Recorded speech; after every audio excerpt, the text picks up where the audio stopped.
तो सबसे पहले हमें कलश में रखे हुए नारियल का क्या करना है, कलश पे रखे जल का क्या करें, हल्दी सुपारी सिक्के का हमें क्या करना है, और ये पल्लों का हमें क्या करना है, और माता की चौकी को हमने किस तरह से उठाना है, ज्वारों का हमें क्या करना है जो हमने खेती जो बो रखे हैं, और माता की सुहाग की सामग्री का हमें क्या करना है। अखंड दीपक जो हमारा 9 दिनों तक जला है, 9 दिनों तक हमारा दीपक जला था माता रानी की ज्योत, और उसके बाद हमें 10वीं की तिथि को भी हमारा दीपक जला है, इसे जलता ही रहने देना है। जहाँ पर मैं पूजा कर रही हूँ वही मैं आप सबको वहीं पर दिखा रही हूँ। क्यों। जय माता दी दोस्तों, स्वागत है आपका अपने चैनल कृष्णा प्यारे सखा में।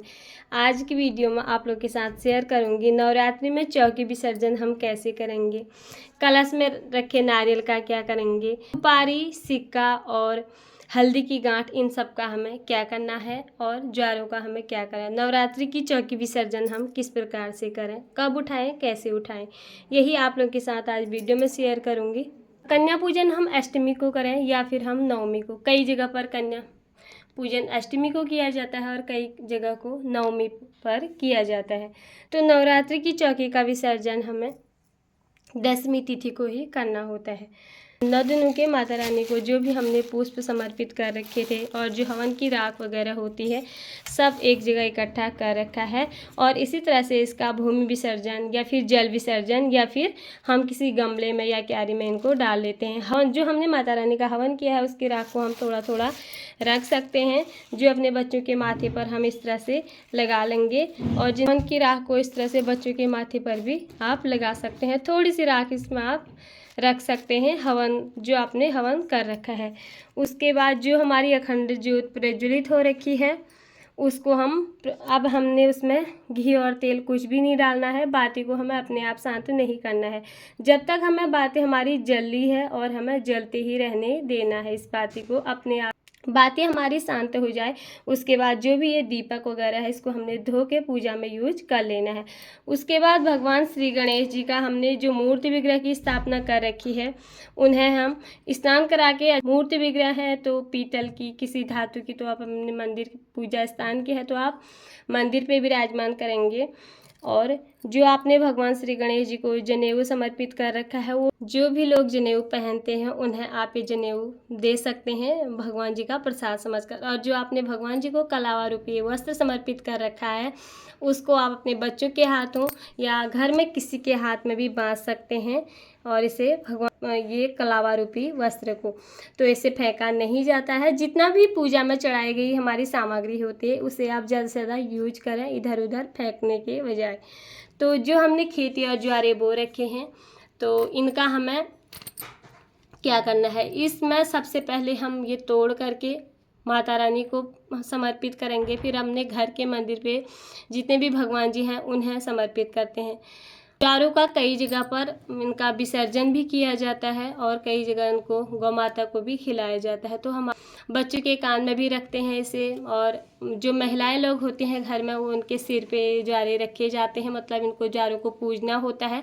दशहरे के दिन इन ज्वारों की पूजा करके इन्हें घर के जितने भी बच्चे होते हैं उनके माथे पे रखा जाता है, इनका पूजन होता है, भगवान जी को ज्वारे चढ़ाए जाते हैं। उसके बाद जितने भी हमारे ज्वारे या एक खेती बच जाती है उसको घर के किसी गमले में हम इसका विसर्जन कर देते हैं। घर में गमले ना हो तो फिर आप इनका जल विसर्जन या भूमि विसर्जन भी कर सकते हैं, और या घर में गाय हैं तो फिर बचे हुए ज्वारे आप गाय को भी इन्हें खिला सकते हैं। और जिनमें हमने जो ज्वारे बो रखे हैं ये मिट्टी के पात्र में, इसे आप पक्षियों को दाना पानी देने के लिए इसे रख सकते हैं, इसका भी आप यूज कर सकते हैं। फिर करते हैं बात माता रानी की सुहाग की सामग्री का क्या करें। सुहाग की सामग्री का हम जो भी हमने माता रानी को सुहाग समर्पित रखा है उसमें आप 2 चीज़ें अपने लिए रखकर बाकी चीज़ों का आप दान कर सकते हैं। आप दान किसी एक महिला को भी कर सकते हैं या महिलाओं में एक एक चीज़ को सभी महिलाओं में बांट कर भी इनका दान कर सकते हैं। और 1-2 चीज़ें आप अपने लिए माता का प्रसाद समझकर सुहाग की सामग्री जरूर रखें। उसके बाद जो हमने माता को जो भी भोग लगाया है उसको प्रसाद के रूप में बांट देंगे, और जो हमने जल का लोटा मंदिर पे रखा है उसे आप सूर्य देव को अर्घ्य दे दें, नहीं तो आप इसको किसी गमले में या पौधों में भी डाल सकते हैं। जो भी हमने इन 9 दिनों में जिन ग्रंथों का अध्ययन किया है, दुर्गा सप्तशती, रामचरितमानस, जो भी अपने इनका अध्ययन कर रखा है धार्मिक ग्रंथों का, इन्हें भी आप किसी लाल कपड़े में लपेट करके घर के मंदिर पे जहाँ पे विराजमान करते हैं साफ स्वच्छ जगह पर आप रख सकते हैं। तो सबसे पहले हमें कलश में रखे हुए नारियल का क्या करना है, कलश पे रखे जल का क्या करें, हल्दी सुपारी सिक्के का हमें क्या करना है। तो और ये पल्लों का हमें क्या करना है, अभी हाथ से हिला के नहीं दिखा सकती आप लोगों को। और इस तरह से जो हमने कलश पे सिक्का सुपारी और हल्दी की गांठ जो हमने डाली है, हल्दी की गांठ का तो हमें भूमि विसर्जन कर लेना होता है, और सुपारी का आप चाहे तो उसे प्रयोग में ला सकते हैं, खा सकते हैं प्रसाद के रूप में बांट करके सब। सिक्के को आप अपने घर में जहाँ पर पैसे रखते हैं तिजोरी में रख सकते हैं, कलश में रखे हुए सिक्के को। और कलश में रखे हुए जल, आप कलश में जो हमारा जल रखा था उसे आप पूरे घर पे छिड़काव करके, बाथरूम और टॉयलेट को छोड़कर पूरे घर पे छिड़काव करके बचा हुआ जल हमें पौधों में किसी क्यारियों में डाल देना है। में कलश में रखे हुए नारियल का क्या करना है, तो कई जगह कलश में रखे हुए नारियल का भूमि विसर्जन करते हैं, कई जगह जल विसर्जन करते हैं, और कई लोग इसको प्रसाद के रूप में, प्रसाद स्वरूप में खा लेते हैं घर में तोड़ करके। तो आप जैसा करते आए हैं, आप या जल विसर्जन करते हैं तो इसे जल विसर्जन करें, इसे आप प्रसाद के रूप में बांट कर खाते हैं तो इसे आप प्रसाद के रूप में बांट कर खा भी सकते हैं पूरे घर में, ये माता का प्रसाद समझकर। अगर आप इसे खाते नहीं हैं फिर विसर्जन करते हैं तो फिर आप पवित्र नदी में इसका विसर्जन करें।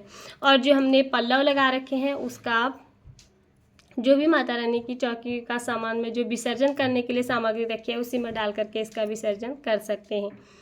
उसके बाद माता की मूर्ति विग्रह हमने अपने जो मूर्ति विग्रह मंदिर की है तो उसे गंगा जल के छींटे या स्नान करा के अपने मंदिर पे ही दोबारा हम उन्हें विराजमान कर देंगे। तस्वीर में पूजा कर रखी है, फोटो में पूजा कर रखी है तो उन्हें भी आप अपने घर के मंदिर पे ही विराजमान कर देंगे। अगर आपने सिर्फ 9 दिनों के लिए माता रानी को विराजमान कर रखा है उनका विसर्जन करने के लिए, तो फिर आप उनका किसी पवित्र नदी में उनका विसर्जन कर सकते हैं। अगर फोटो या मूर्ति विग्रह घर के मंदिर की रखी है तो फिर आप उन्हें अपने घर के मंदिर पे ही दोबारा विराजमान कर सकते हैं, स्नान करा के या गंगा जल के छींटे लगा करके।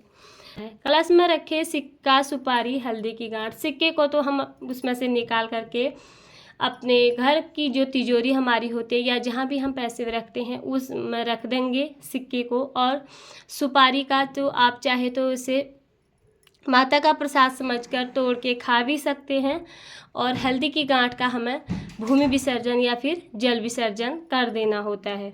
जब भी हम विसर्जन करने के लिए यहाँ पर से मूर्ति विग्रह या हम कलश को उठाएंगे तो हम सबसे पहले उसको हाथ लगा के थोड़ा सा हिला लेंगे, को भी हमने थोड़ा सा ऐसे हिला लेना है। माता की मूर्ति विग्रह या चौकी को भी हमने वहाँ से हिला लेना है, और ज्वारों को भी इसी तरह से हमने हिला लेना है। मैं अभी इसलिए आपको हिला कर नहीं दिखा रही हूँ क्योंकि मैं यहाँ अभी पूजा कर रही हूँ, और पूजा के दौरान कोई भी चीज़ें एक बार स्थापना के बाद हिलाई नहीं जाती है। तो हाथ जोड़कर पहले माँ से क्षमा याचना करें। हे माँ, इन 9 दिनों में हमसे आपकी पूजा में जो भी भूल हुई हो उसके लिए हम आपसे क्षमा याचना करते हैं। माँ से आप क्षमा याचना करें, माँ को प्रणाम करें और बोलें 9 दिनों की पूजा और सेवा में हमसे कोई भी भूल चूक हो गई हो तो आप हमें क्षमा जरूर करिएगा। और इस तरह बोल करके चौकी को थोड़ा सा आपने इस तरह से हिला लेना है माता की चौकी को। और जब आप कलश का भी विसर्जन करें इस तरह से कलश को हमने वहाँ से हिला लेना है।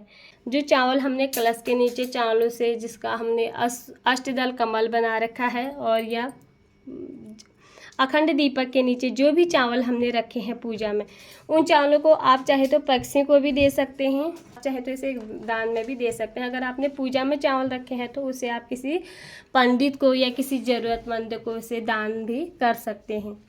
इसे आप पक्षियों को खिला भी सकते हैं, आप इसे गौ माता को भी खिला सकते हैं।